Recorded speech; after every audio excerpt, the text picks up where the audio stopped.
Eu quero falar a vocês e com vocês aquilo que Deus já falou ao meu coração. Está lá em Lucas capítulo 18. Eu quero ler do verso 1 até o verso 8 e nós vamos caminhando com Lucas capítulo 18.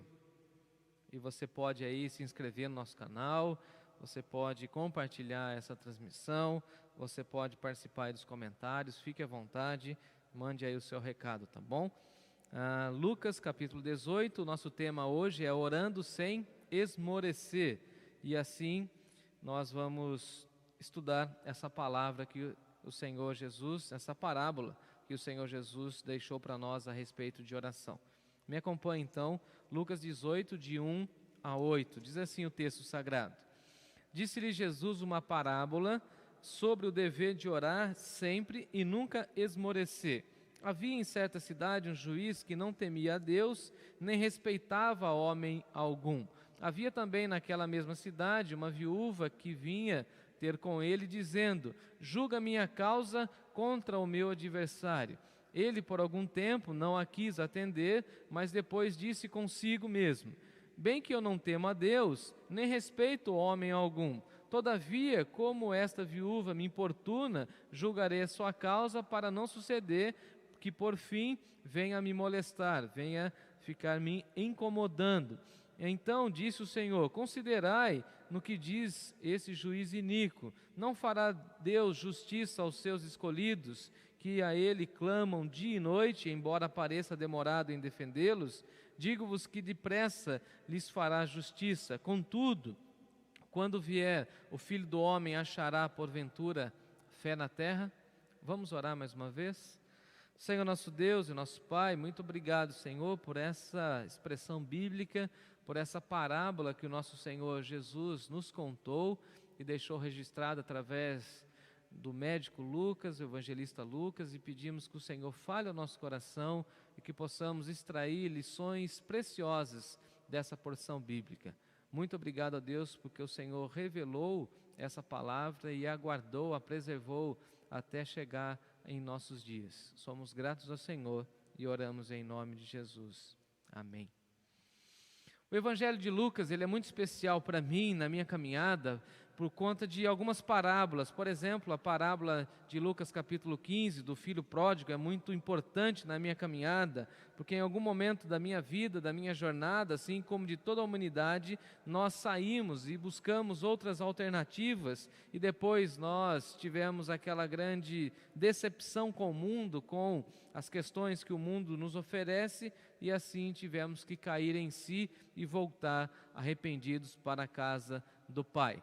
É muito interessante, é muito peculiar o Evangelho de Lucas, porque ele valoriza muito as mulheres, ele dá grande ênfase às mulheres, ele fala muito a respeito das mulheres, inclusive, logo no início nós temos um belo relato do Evangelho de Lucas, falando a respeito de Maria, e como Maria foi cuidando ou sendo cuidada por Deus, para que Jesus tivesse então o seu nascimento e viesse a ser o nosso Senhor e o nosso Salvador. Mas também o Evangelho de Lucas vai falar bastante dos marginalizados, das pessoas que estavam à margem da sociedade da época, e como Lucas, o médico, vai tentando mostrar como o Evangelho vai alcançando todas essas pessoas. No entanto, Lucas também vai mostrar e vai deixar descrito, e se você quiser um exercício de casa, pegue um dia aí nessa quarentena, a sua Bíblia no Evangelho de Lucas e leia Lucas numa pancada só, como diria um amigo meu mineiro, num tiro só,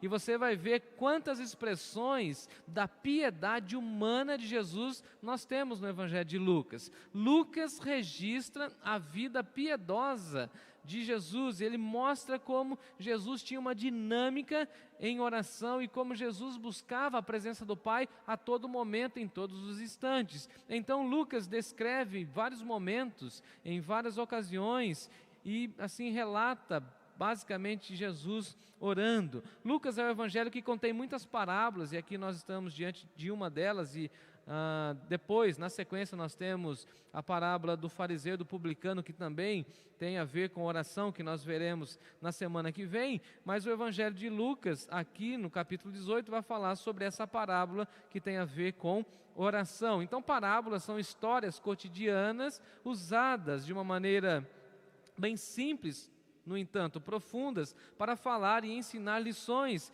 extremamente profundas, todavia com uma aplicação prática. É muito curioso isso. Jesus olha, por exemplo, para os lírios do campo e faz uma conexão com os lírios do campo, porque aquelas pessoas naquele contexto conheciam muito o lírio do campo. Certamente Jesus fala dos pardais, porque aquelas pessoas conheciam e tinham muito contato com os pardais. Jesus, por exemplo, fala que o reino de Deus, por exemplo, citando uma parábola, é como uma rede, e certamente aquela população conhecia a rede, e aí depois Jesus faz uma grande aplicação. Então, parábolas falam e ensinam de uma maneira enigmática, mas de alguma maneira com uma imagem cotidiana e com aplicação prática. Então, se uma pessoa daquela época ouvisse as histórias como eles estavam ali ouvindo, eles entendiam. Nós que estamos há 2000 anos dessas histórias, dessas parábolas e dessas palavras de Jesus, também conseguimos entender, até mesmo porque algumas das parábolas têm algum contato com a nossa cultura também, mas certamente as parábolas falam de uma maneira muito enigmática, mas elas são completamente acessíveis. E algumas que Jesus deixou de uma maneira bem enigmática mesmo, para que as pessoas ficassem pensando, e até hoje estão tentando interpretar, e aí Jesus fala aquela linda expressão, que aqueles que têm ouvidos para ouvir, que ouçam, que entendam e que busquem a orientação de Deus para entender as parábolas. No entanto, a maioria delas são de fácil entendimento. E aqui Jesus, no capítulo 18 do Evangelho de Lucas, vai contar para nós essa parábola da viúva, e também do fariseu e do publicano. É claro que Jesus não queria comparar Deus a esse juiz iníquo, falando que Deus é injusto. É claro que Jesus não estava fazendo essa conexão, falando que Deus é injusto. Muito pelo contrário, Jesus queria ressaltar e enaltecer que mesmo um juiz que não temia a Deus, mesmo um juiz que não tinha nenhum temor de Deus e nem respeitava homem nenhum, como o texto vai dizer, ele conseguiu manifestar justiça e muito mais o nosso Deus, que é o justo juiz. Então, o caráter de Deus é justo, nós confiamos no caráter de Deus, nós confiamos na justiça de Deus, e Ele sempre age e sempre agirá a partir da sua justiça. E você pode dar um glória a Deus, falar amém, que Deus nos trata a partir da sua justiça. Alguém já disse que se Deus nos tratasse a partir dos nossos méritos, nós continuaríamos no inferno, mas Deus nos trata através da sua justiça. E você que está me ouvindo deve estar pensando, mas eu não sou justo. Então você foi justificado assim como eu também fui, pela graça e pela salvação que há no nome do Senhor Jesus. Então Deus nos quer bem a partir da justiça do Senhor Jesus, a partir do justo juiz que exerceu então a justiça, e Deus então recebeu e acatou o sacrifício de Jesus, e por isso em Jesus nós somos justificados, nós nos tornamos justos. Jesus chega diante do Pai e nos declara justo, e assim a justiça de Deus foi então contemplada. Mas essa é a pauta para uma outra conversa, para um outro dia, e aqui nós vamos então pensar a respeito de oração. No verso 1, diz o texto que Jesus contou essa parábola sobre o dever de orar. E olha que incrível essa expressão, dever de orar. Nós devemos orar. Se você é um cristão, se você é uma pessoa convertida, se você nasceu de novo, você tem esse dever, você deve orar. A oração deve fazer parte da sua vida. Alguns teóricos vão dizer, inclusive, que a oração deveria ser uma disciplina espiritual. Nós deveríamos entender a oração como uma disciplina espiritual, ou seja, deveríamos disciplinar o nosso tempo para exercermos a nossa espiritualidade, a nossa devoção, e buscarmos a Deus em oração. Aqueles que me acompanham e já nos ouviram bastante, tanto eu falando como o Lucas aqui no púlpito e também na Escola Bíblica Dominical. O irmão Fábio também, dia desses, fez uma linda exposição a respeito da oração de Jesus lá na cruz. Nós contemplamos e nós aprendemos com Jesus o dever de orar. Se Jesus, sendo Deus encarnado no corpo, e aí ele estava sujeito também às tentações, buscava a Deus em oração,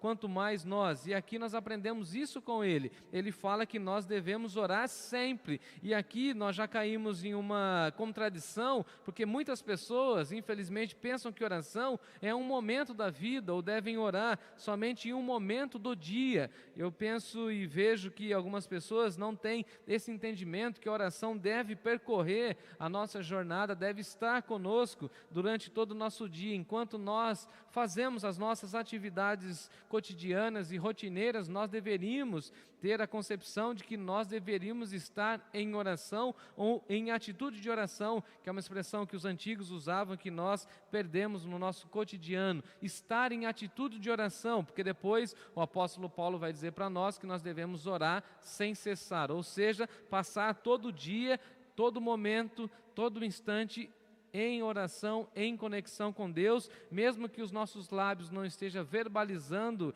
palavras, mas que a nossa mente esteja em atitude de oração. Dia desses alguém me falou, nós estávamos em uma sala de espera, e a secretária então do médico chegou para todos aqueles que estavam ali naquele saguão e disse assim: olha, todos vocês são convidados a colocar o celular no modo avião, porque o som do celular está incomodando a todos. E eu fiquei pensando então, colocar o celular no modo avião, e fiquei pensando como eu poderia fazer uma aplicação dessa ideia do modo avião.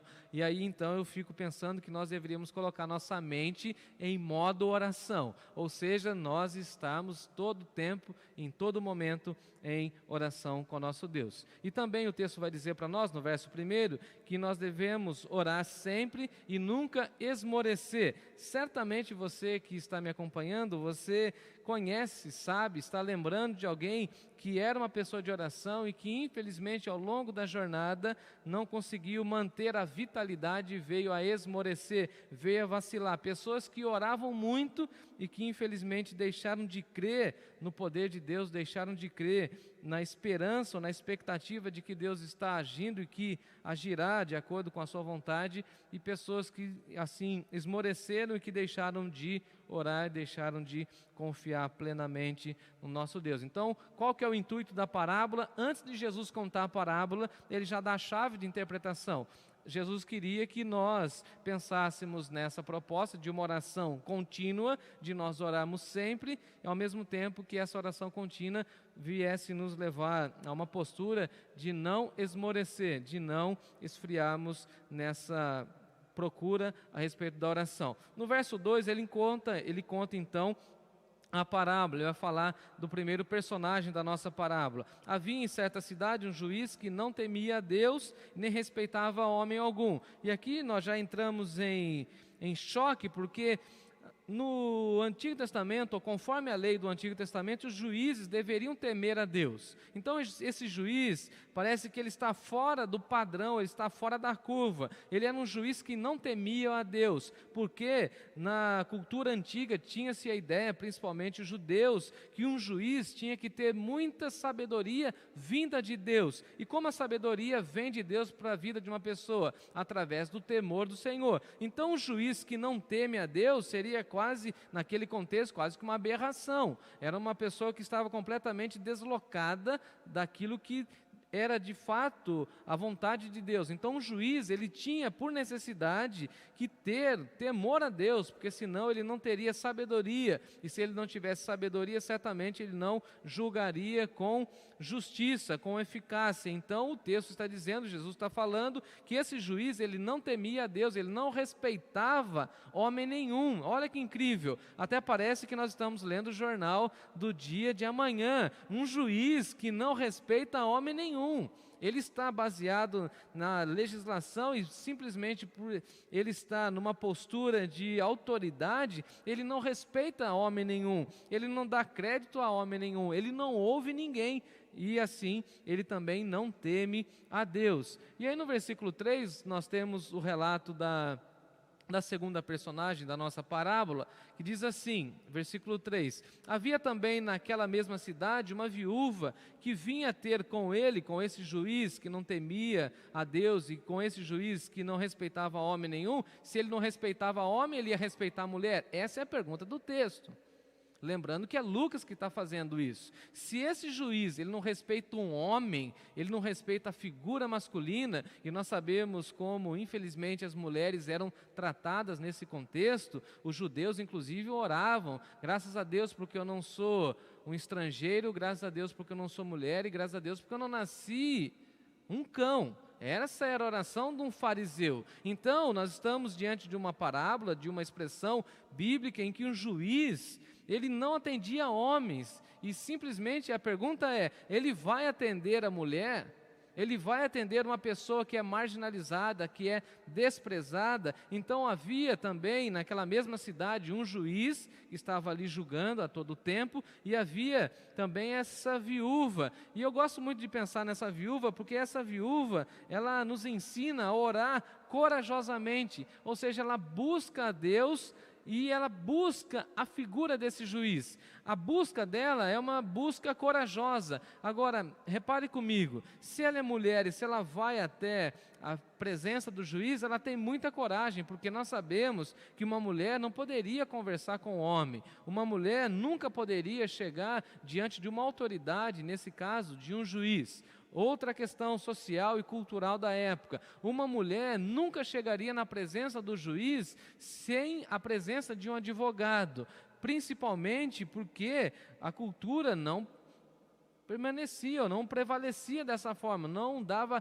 essa abertura. E aí essa viúva vinha ter com esse juiz, tinha contato com ele o tempo inteiro, e eu fico imaginando esse juiz todo dia recebendo essa mulher, e essa mulher tinha uma única frase, essa mulher tinha um único pedido: julga a minha casa contra o meu adversário. E aqui a viúva estava procurando justiça para uma causa, nós não sabemos qual causa era, mas o que dá a entender é que ela tinha a plena convicção de que a causa dela seria ganha, de que a ação dela seria favorável. Então ela fala: olha, eu quero que o Senhor me ajude, porque eu tenho certeza, plena convicção de que eu ganharei essa causa. E adversário, que essa expressão adversário era o oponente no tribunal. Então ela chega diante do juiz todo santo dia e diz o seguinte para aquele juiz: julga a minha causa. Mas se você voltar ao verso anterior, esse homem não respeitava homens, e esse homem não tinha nenhum temor a Deus, e ela está pedindo a ele, porque ele era a autoridade naquele tempo, ele era o único que poderia julgar a causa dela e poderia dar o veredito positivo àquela mulher. No versículo 4, diz o texto que ele por algum tempo não quis atender. Simplesmente aquele juiz ouviu aquela mulher e não deu bola para aquela situação, não quis mostrar nenhum tipo de compaixão, de constrangimento afetivo, não se importou com ela. Diz o texto que ele não quis atender. Por quê? Porque ele não dava bola para ninguém, ele não julgava nada, ele simplesmente fazia aquilo que ele queria. Vale lembrar que Jesus conta e mostra para nós que ele é um juiz iníquo. Ele não era uma pessoa extremamente correta, íntegra. Não, ele era um juiz iníquo. Ele era uma pessoa que não tinha nenhum pudor em relação às coisas de Deus. E aí ele fica ouvindo dia após dia essa mulher, e eu não sei se nós conseguimos entender isso no texto, para uma mulher se expor de uma maneira tão violenta assim, todo dia, todo instante, buscando uma forma de chamar a atenção do juiz. Ela estava agindo de uma maneira muito corajosa. O que Jesus está querendo nos ensinar é que nós também deveríamos orar de uma forma muito corajosa, de nós buscarmos a presença de Deus, sabendo da nossa pequenez, sabendo da nossa limitação, sabendo do nosso estado tão pequeno diante do grande juiz. Então aquela mulher se sentia pequena ou apequenada, no entanto ela buscava esse juiz porque ela tinha uma causa justa para que ele então estivesse julgando, e assim deveria ser também a nossa proposta de oração e a nossa vida de oração, essa oração sem esmorecer. Nós deveríamos ter mais coragem, mais ousadia para buscar a presença de Deus com os nossos pedidos, com as nossas causas, e não como a mulher, porque a mulher tinha certeza de que a causa dela seria ganha, mas nós temos a certeza de que Deus vai ouvir o nosso clamor. Nós não temos certeza de que nós estamos pedindo certo e de que aquilo que nós estamos pedindo é de fato a manifestação da justiça de Deus. Nós não temos essa convicção, porque o nosso coração às vezes nos engana, ou às vezes, quase sempre nos engana, mas nós podemos ter a certeza que essa mulher tinha, que devemos ir ao juiz. Ela está indo a um juiz iníquo e nós estamos indo ao juiz todo-poderoso, o juiz completamente santo, irrepreensível, o dono de todas as coisas, e nós, então, a primeira lição é orar corajosamente. Essa mulher tinha muita coragem. Versículo 4.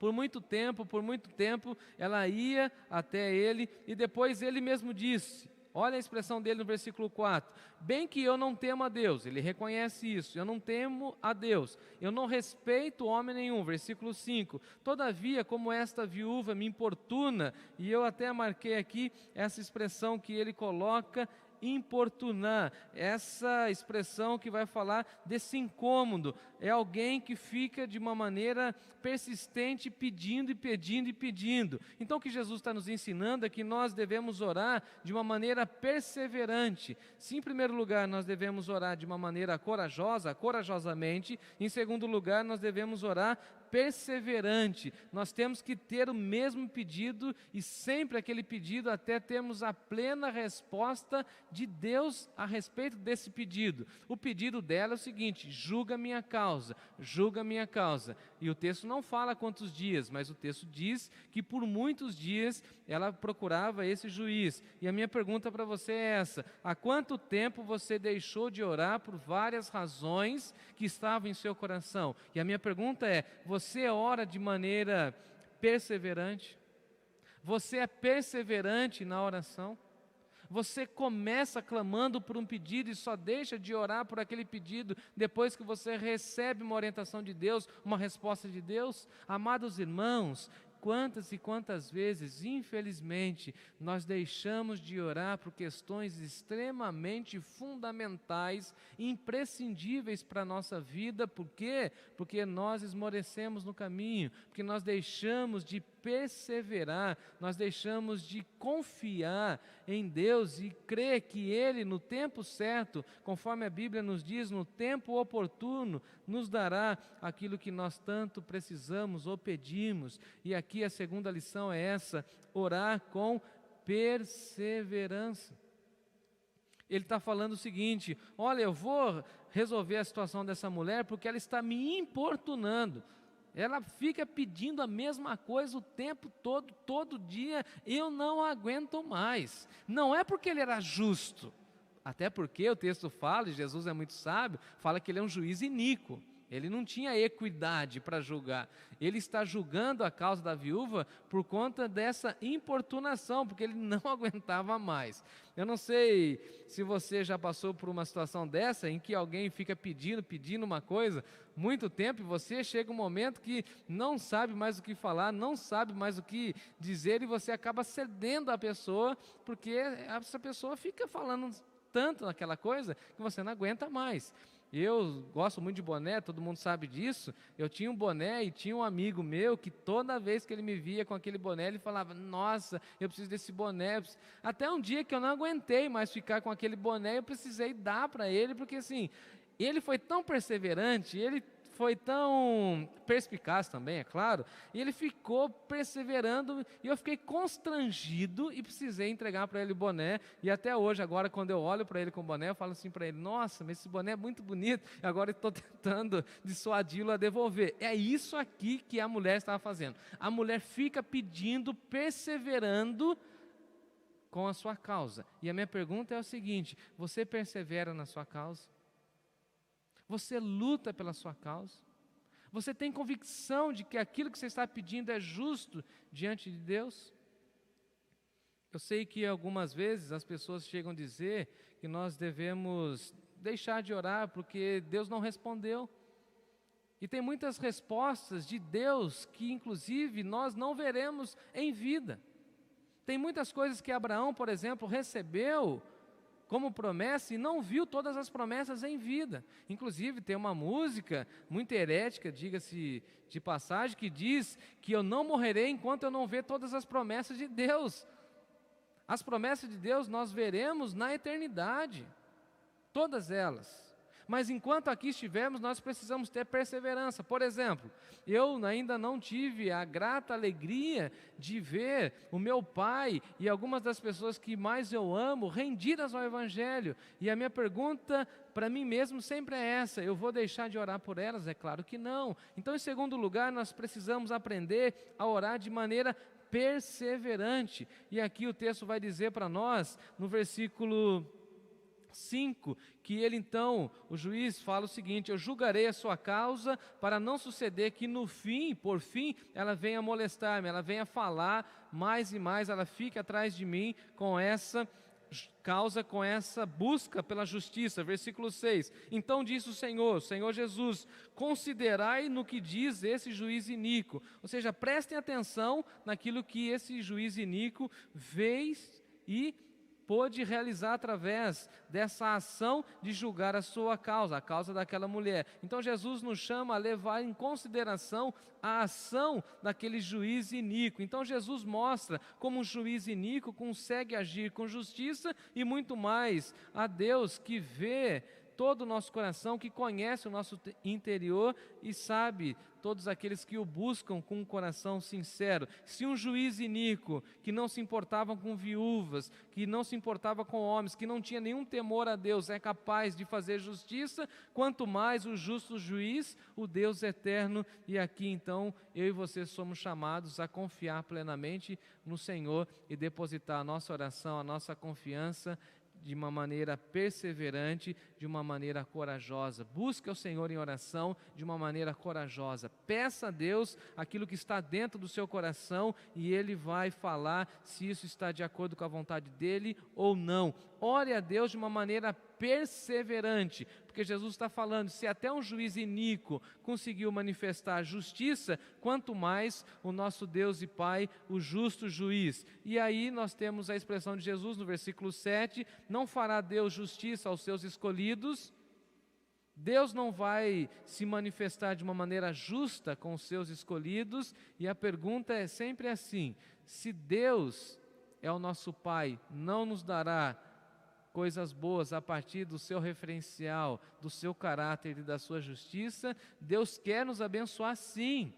E eu gosto da expressão que se encontra nos profetas, quando o texto diz para nós, eu é que sei, Deus falando, eu é que sei os pensamentos que tenho sobre a vida de vocês. Pensamentos de paz e não de mal, pensamentos de bondade, não de maldade. Deus quer o melhor para a nossa vida, e essa é a proposta de Jesus. Não fará Deus justiça aos seus escolhidos que clamam de dia e de noite, embora pareça demorado em defendê-los? Se você é uma daquelas pessoas que já chegou àquele ponto e fala assim, olha, parece que Deus não julga a minha causa, parece que Deus não atende o meu pedido, eu já passei por essa fase também, parece que Deus não está atento à minha oração, parece que a minha oração não sobe do teto, parece que a minha oração não chega a Deus. A expressão, a pergunta retórica de Jesus é o seguinte: Deus não vai fazer justiça? Deus não vai atender você? Parece demorado, mas Deus vai manifestar a sua justiça. Então, a minha convocação a você que me ouve é não desistir de orar por vários motivos. A minha motivação nessa hora é que você resgate alguns pedidos que você já tinha no passado, que você deixou relegado ao passado, que você resgate esses pedidos, que você volte a orar por questões lá do passado, porque parece que Deus não está agindo, parece que Deus está demorando, mas o que Jesus está nos ensinando é que nós precisamos ter perseverança e precisamos aprender que no tempo certo, no tempo oportuno, Deus aplicará a justiça sobre a nossa vida. E aí Jesus encerra essa parábola perguntando o seguinte: contudo, quando vier o Filho do Homem, achará porventura fé na terra? Aqueles que têm fé oram de uma maneira corajosa, oram de uma maneira perseverante e oram com muita esperança. Então essas pessoas têm fé em Jesus. Então quando Jesus voltar e vier à terra, achará porventura fé aqui no nosso coração, e eu espero que o meu e o seu coração seja um reduto de fé, um reduto de confiança, e por isso, por essa fé, por essa confiança, nós vamos orar, vamos colocar a nossa vida diante do Senhor, vamos buscá-lo em oração.